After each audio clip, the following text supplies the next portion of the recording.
नमस्कार, आपण पाहत आहे भांडा फोड न्यूज. एका दमात भ्रष्टाचारी कोमात. सोशल मीडिया, कर्जबाजारी, गुन्हेगारी, सट्टेबाजी, चोरी, मटका, जुगार, दारू, सावकारशाही, न्यायाच्या प्रतीक्षेत प्रशासन.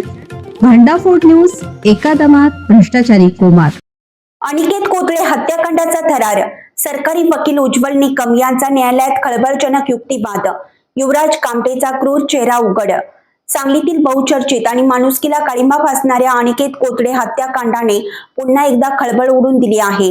या प्रकरणात आज जिल्हा न्यायालयात विशेष सरकारी वकील ॲडव्होकेट उज्ज्वल निकम यांनी अत्यंत खळबळजनक युक्तिवाद केला. बडतर्फ पोलीस उपनिरीक्षक युवराज कामटे यांनी कशा प्रकारे क्रूरतेची हद्द ओलांडली आणि गुन्हा लपवण्यासाठी भयानक षडयंत्र रचलं याचा पाडाच ॲडव्होकेट निकम यांनी न्यायालयात वाचला.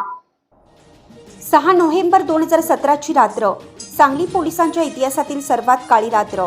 अनिकेत कोथळे या तरुणाला पोलीस कोठडीत बेदम मारहाण करून त्याचा जीव घेणाऱ्या बडतर्फ पोलीस उपनिरीक्षक युवराज कामटे आणि त्याच्या साथीदाराविरुद्धचा फास आवळला गेला आहे.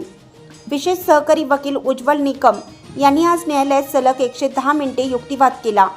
या युक्तिवादाचे त्यांनी 3 भागात वर्गीकरण केलं. यात अनिकेतचा मृत्यू कसा झाला, त्यानंतर कामटेने पुरावे नष्ट करण्यासाठी मृतदेहाची विल्हेवाट कशी लावली आणि प्रत्यक्ष साथीदारावर कसा दबाव टाकला हे पुराव्यासह मांडले. गुन्हा लपवण्यासाठी कामटेने अनिकेत आणि त्याचा साथीदार पळून गेले अशी काल्पनिक कथा रचली होती. मात्र फॉरेन्सिक अहवालातून मृतदेहाचे अवशेष अनिकेतचेच असल्याचं सिद्ध झालं. ॲडव्होकेट निकम यांनी CIDच्या तपासाचे समर्थन करत आरोपींना कठोर शिक्षा व्हावी अशी जोरदार बाजू मांडली.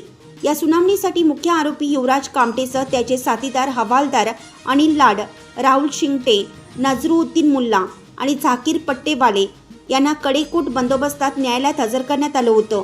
आता उद्याच्या सुनावणीत ॲडव्होकेट निकम आणखीन काय मोठे खुलासे करतात याकडे सर्वांचं लक्ष लागलं आहे.